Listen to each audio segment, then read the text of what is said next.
Bismillahirrahmanirrahim. Assalamualaikum warahmatullahi wabarakatuh. Rasulullah Shallallahu Alaihi Wasallam adalah pribadi dengan kesabaran yang luar biasa. Beliau sosok yang lembut, tidak pernah melaknat apalagi bersikap kasar. Ada suatu peristiwa yang membuat Rasulullah marah. Namun Allah Subhanahu wa Ta'ala menenangkannya dengan menurunkan wahyu lewat malaikat Jibril. Kemarahan beliau tidaklah seperti kita. Beliau marah karena sebab sesuatu yang berhubungan dengan agama. Namun sebelum lanjut, alangkah baiknya tekan tombol like, comment, dan subscribe terlebih dahulu agar kami lebih semangat lagi membuat konten-konten kebaikan seperti ini. Jika sudah, langsung saja ke ceritanya.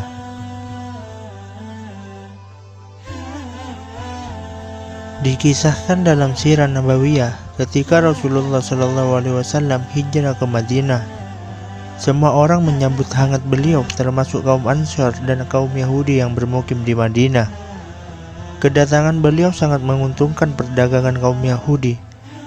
Namun belakangan, orang-orang Yahudi tidak rela melihat kaum muslimin bertambah sejahtera dan Islam semakin menguat, apalagi setelah mendengar seorang nabi yang bukan dari bangsa mereka. Suatu hari, orang-orang Yahudi Madinah terkejut ketika mendengar seorang pendeta Yahudi bernama Abdullah bin Salam memeluk agama Islam. Setelah memeluk agama Islam, Abdullah bin Salam mengajak keluarganya untuk turut serta. Namun ia masih merahasiakan keislamannya kepada teman-teman Yahudinya. Abdullah bin Salam berkata kepada Rasulullah, "Ya Rasulullah, saya khawatir kaumku akan menghinaku dan merendahkanku jika mereka tahu aku masuk Islam. Sudikah kiranya Anda menanyakan tentang saya kepada kaum saya?" Rasulullah pun mengabulkan permintaan itu. Beliau menanyakan kepada orang Yahudi mengenai pendapat mereka tentang Abdullah bin Salam. Ternyata orang-orang Yahudi berkata yang baik-baik tentang Abdullah bin Salam. Mereka berkata, "Dia pemimpin kami, pendeta kami." Mendengar itu, Abdullah bin Salam keluar menemui kaumnya dan berkata, "Aku telah memeluk agama Islam. Kalau kalian menganggapku sebagai pemimpin dan pendeta, kalian bisa mempercayaiku bahwa agama yang dibawa Rasulullah adalah agama yang benar." Namun apa yang terjadi? Wajah orang-orang Yahudi seketika pucat, seperti kehilangan darah karena begitu terkejutnya. Sesaat tidak seorang pun yang berbicara. Kemudian bukannya berpikir jernih, mereka menanggapi Abdullah bin Salam dengan marah dan berkata, "Kamu pasti sudah dihinggapi kegilaan dengan meninggalkan agama kami." Setelah itu, kata-kata kotor dan tidak baik mereka lontarkan. Abdullah bin Salam dicaci dengan berbagai fitnah dan diumpat dengan kata-kata yang amat kasar. Sejak saat itulah kaum Yahudi mulai bersepakat untuk menghancurkan agama Islam. Sebelum Rasulullah diutus, orang-orang Yahudi sudah mengetahui dari Taurat bahwa dalam waktu dekat akan ada seorang nabi yang diutus Allah. Namun mereka menduga bahwa nabi itu akan lahir dari kalangan Yahudi.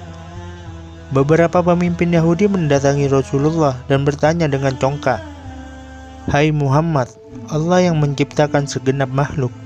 Lalu siapa yang menciptakan Allah?" Mendengar pertanyaan sekeji itu, wajah Rasulullah berubah karena menahan marah.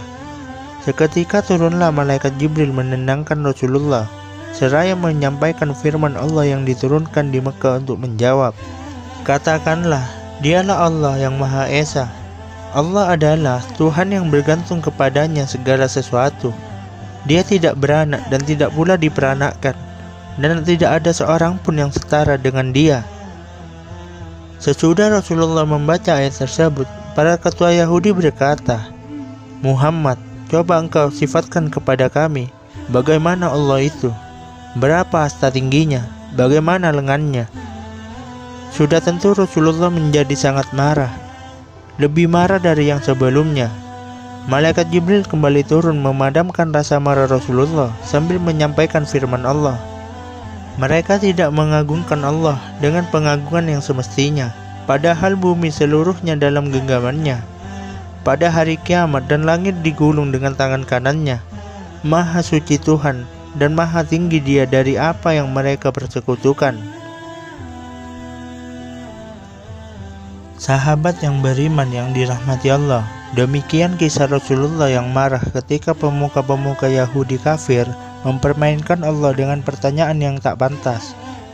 Kemarahan Rasulullah dinilai sangat wajar, namun beliau tetap menunjukkan akhlak yang terpuji.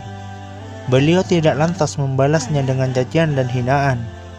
Justru beliau menjawab pertanyaan tak pantas kaum Yahudi kafir itu dengan firman Allah yang Maha Agung.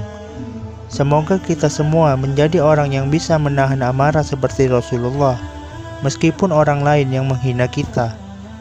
Karena Allah Subhanahu wa Ta'ala lebih menyukai orang yang sabar dan tidak pendendam. Amin ya Rabbal Alamin. Wassalamualaikum warahmatullahi wabarakatuh.